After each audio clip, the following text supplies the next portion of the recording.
He fired me on a Friday afternoon, 3 hours before the end of the business day, and by Monday morning, his biggest client was sitting across from me at a coffee shop, signing a retainer agreement with my name on it. I gave Richard Calloway 10 years. 10 years of 60-hour weeks of building his marketing firm from a scrappy 12-person operation into something that billed 7 figures annually.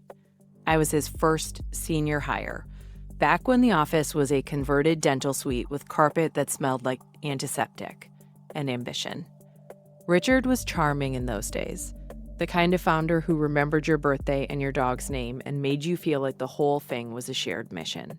He called me his right hand. In meetings with clients, he'd put his palm on the table and say, "Anything you need, Nora handles it. She's the one who actually makes things happen around here." And I believed that meant something. I believed it meant I was safe. He had a habit, though, one I didn't think much of at the time, of taking credit in rooms I wasn't in. I'd build the deck, craft the strategy, rehearse the talking points with him the night before, and then he'd present it solo to the board or to a prospect while I stayed behind managing deliverables. He always had a reason. And there was his nephew, Kyle, who started showing up at company events around year 7. Just lingering. Asking questions about client retention metrics with the enthusiasm of someone who had recently discovered the phrase on LinkedIn. Richard always made a point of introducing him around. The first sign that something was wrong came in March, when Richard restructured the leadership team without telling me. I found out from a Slack message intended for someone else, a forwarded thread where Richard discussed moving me off the Henderson account, our largest client, and putting Kyle on it as lead strategist. Kyle, who had spent the last 8 months in a vaguely defined business development role that produced, as far as I could tell, nothing. I read the message twice, then a third time. My hands were steady. It was my stomach that turned. I told myself it was a mistake or a hypothetical. I told myself Richard would never. 2 weeks later, he called me into his office. He wasn't behind his desk.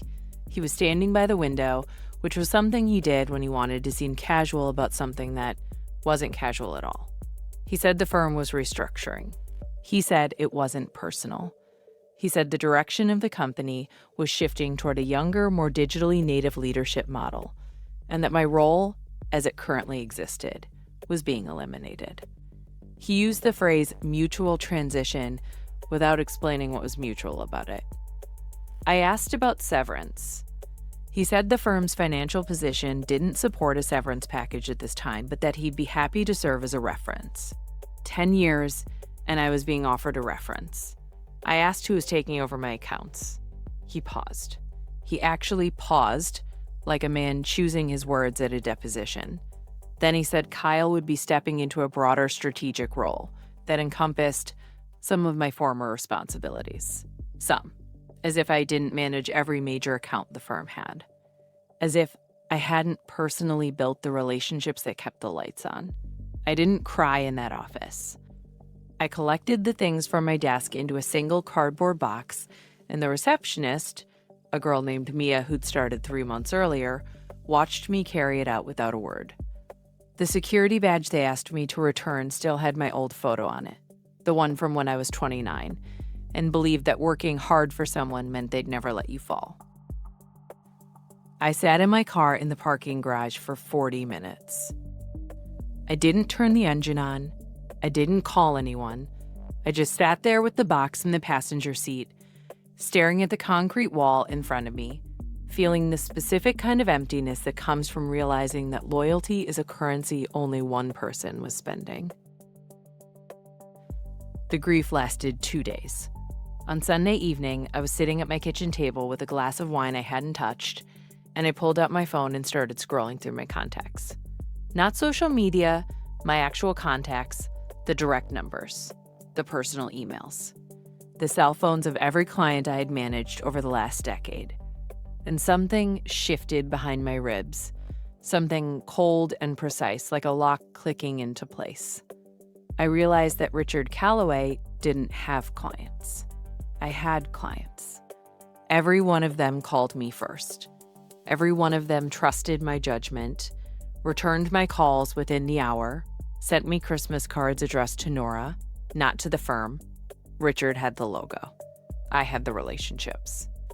And relationships in this industry are the only thing that actually matters. I put the wine away, I opened my laptop, and I started making a list. Monday morning, I filed the paperwork for my own consultancy. It cost less than a month's rent. By Tuesday, I had a business bank account and a simple website. Nothing flashy, just my name, my services, and my phone number. On Wednesday, I started making calls. I didn't pitch. That was the key. I didn't call anyone and say, "Leave Richard, come to me." I simply called the clients I'd worked with for years and let them know I'd moved on. I told them the truth, that I was no longer with Callaway and Associates, that I was starting my own consultancy, and that I'd love to continue working with them if they were interested. That was it. No desperation, no anger, no trash talking Richard. I let the silence do the work. And the silence worked because every single one of those clients had already experienced what it was like to work with anyone else at that firm. The first call that mattered was Henderson. Janet Henderson, the CMO, was the kind of person who remembered who actually showed up when things went sideways. I had personally managed a product launch crisis for them 2 years earlier that could have cost them 8 figures in brand damage. I was the one who stayed on the phone until 2 a.m. I was the one who rewrote the crisis communication strategy in real time. She didn't even let me finish explaining that I'd started my own shop.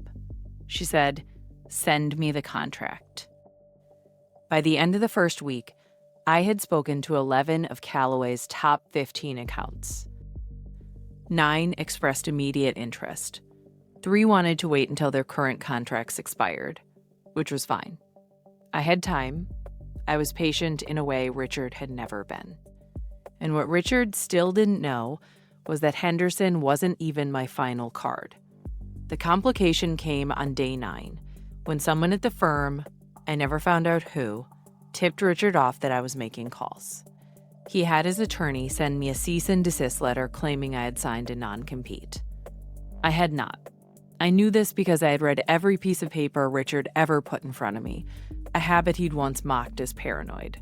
There was a non-solicitation clause in my original employment agreement, but it was narrowly written, applied only to active prospects I had sourced during my final 6 months, and expired after 90 days. The clients I was contacting were long-standing accounts, not prospects, and they were contacting me as much as I was contacting them. I forwarded the cease and desist to my attorney, who responded with a polite 4-paragraph letter that was, in essence, a legal shrug. Richard never followed up. The second week was quieter but more decisive. Contracts started coming back signed. I set up project management systems, hired a freelance designer I'd worked with before, and brought on a part-time account coordinator. It was lean. It was real. And every signed contract was one more chair pulled out from under Richard's table. Richard found out about Henderson on a Monday. I know this because Janet told me. She said she'd called him personally as a courtesy, which was more than he deserved, and told him that Henderson would be transitioning their account to my consultancy effective the following quarter. She said he went quiet on the phone for a long time. Then he asked if there was anything he could do to keep the business. She told him honestly that the relationship had always been with me, and that she wished him well. Within a month, 4 more accounts formally transitioned. Richard's firm didn't collapse overnight. It was slower than that, which was almost worse. He tried to replace the revenue. He pushed Kyle into client-facing roles he wasn't ready for. I heard from a former colleague that Kyle botched a campaign presentation so badly that the client asked, mid-meeting, whether there was someone more senior they could speak with. There wasn't. Richard started cutting staff, first the junior designers, then the copywriting team, then Mia, the receptionist. By the end of the quarter, Callaway & Associates had lost over 60% of its annual billing. Richard put the office sublease up for transfer. He moved what was left of the operation into a co-working space downtown, the kind with exposed brick and communal cold brew, the kind that looks optimistic if you're 23 and devastating if you're 51. I saw him once, about 3 months after everything settled. I was coming out of a lunch meeting with a new client, someone who had found me through a referral from Janet Henderson, and he was crossing the street in the opposite direction. He looked thinner. He looked like someone who had been sleeping badly for a long time. He saw me, and I saw the flicker in his face, the recognition, the calculation, the effort to decide whether to say something. He nodded. I nodded back. Neither of us stopped walking.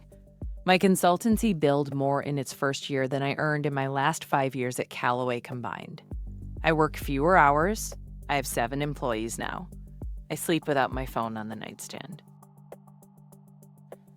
Sometimes I think about what Richard said in that office, that it wasn't personal. He was wrong about almost everything, but he was especially wrong about that. It was deeply personal. It just wasn't personal, the way he meant.